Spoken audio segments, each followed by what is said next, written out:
about the Kelly brothers. Don't worry. There are too many stories about the Kelly brothers to go around. So I'm Brendan Kelly. I'm the one Kelly brother who's never killed a pigeon. But this story might be, it's not going to be on the news. So I'm 42 years old, and I just got divorced about a year ago. And no, don't feel bad, really. Wait till you hear the story, though. Maybe a little bit better. So I'm thinking my life is going to be a lot better as a divorced person, but I had no idea how much better it would be as a divorced person. It was outrageous. And one thing I learned really fast, like within like a day, that to be 42 years old and not married, not gay, not like to actually have a job is a great place to be in the dating scene. And so I started dating, and you know, this might surprise you, but if you've been married for 15 years and you're about to get divorced, you're probably not having as much sex as you did on your honeymoon. So I'm there thinking, okay, I'm single, and I'm going to go out and make my way in the world. So I start meeting girls, and I'm asking them on dates, and I meet this one girl, and she's just beautiful. And I'm thinking, I wonder why she's single, because she's so pretty. And she just had like fantastic features. I take her out on this date, and we say, let's go to this bar. We go to this bar, and we're having drinks, and it's going so well. I'm like, hey, let's stay and have dinner. And we had a great time. And I'm still thinking in the back of my mind, like, well, why is it that she's single? Because she seems so great. So that works out pretty well, and I say, you know, I tell you what, I've got a plan. I called her like a couple weeks later, and I said, let's get together. She's really into skiing, and I'm into skiing. And so I said, let's get together on Thursday night. We'll leave work a little bit early. We'll go up to the mountains. We'll ski for a little bit. And we'll have a great time. So I go to pick her up. It's Thursday night, and you know, I'm freshly single, and I kind of rely on my female friends to kind of keep me on the straight and narrow. So I'm driving to her place, and I'm wearing this shirt, and it's like kind of like something like this, but it's kind of like a club shirt. I'm not quite sure how to wear it. Like, do I button this shirt or this button, and do I have the the bottom of it tucked out? So I call my friend Debbie, and I say, Debbie, I'm wearing this shirt, I feel kind of geeky in it, and I gotta like get it right. So Debbie's there on the phone, like, well, what kind of shirt is it? I'm like, well, it's got an open collar, and she's walking me through it. And in the end, I'm like looking in the mirror on the side of my car, I'm like, I'm looking good, like I'm feeling great.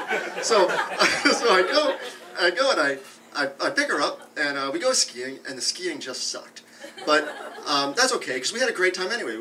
We like left the ski area, and we had dinner, and it was just fantastic. And I dropped her off at her place around 12 o'clock that night. I'm thinking, do I make my move? Nah, it's kind of late, and it's only a second date, and I'm a guy who hasn't dated in 20 years. I'm gonna wait a little while. So I drop her off. I go and I pick up my own kids the following morning, and I pick up my kids, and I take them up to the mountains, and I go skiing, and I have a much better time skiing with my kids. And so I take the kids skiing, and that's great. I'm driving home on Sunday night, and this girl calls me, and she says, hey, when you drop off the kids, why don't you stop by my place? So now I'm thinking, hey, this is great. So I drop off the kids with the baby mama, and I'm like, now I'm totally set. And I drive up to her place, and I'm really feeling great. So I get there, and I come to the door, and she really went all out. She's got a bottle of wine. She made like a crudité, and I'm thinking, this girl is really into me. So I kind of working through the night, and there's two things that happened that were like really significant, you know, later in the story.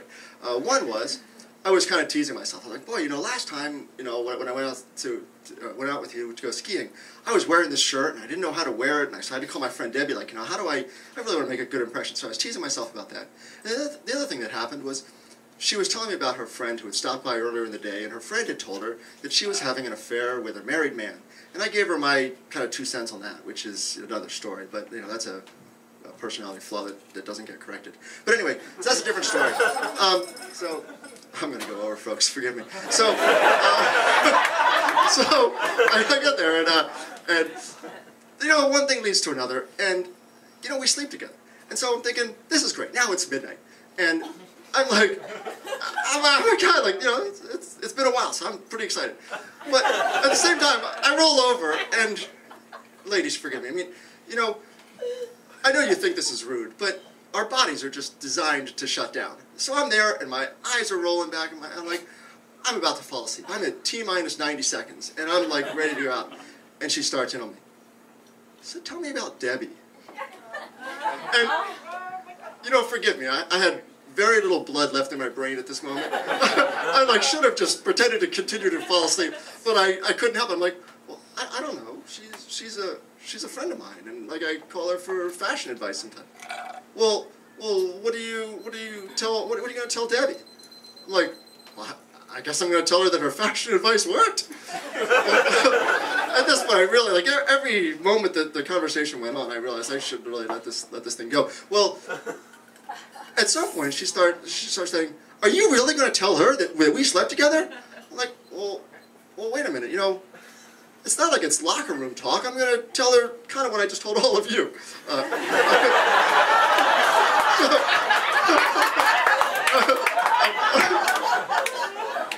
She's going to be really pissed if this is on film 57.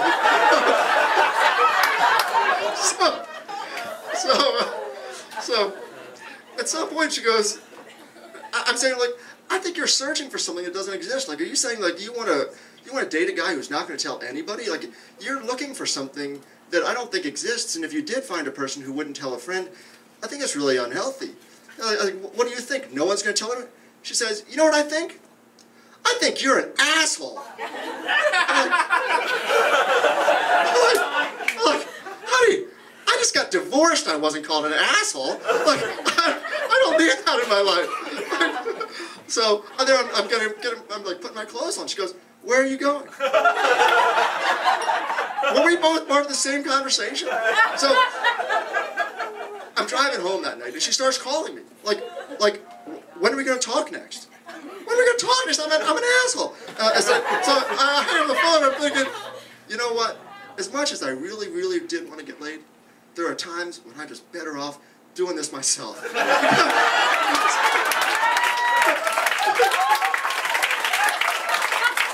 That's my story.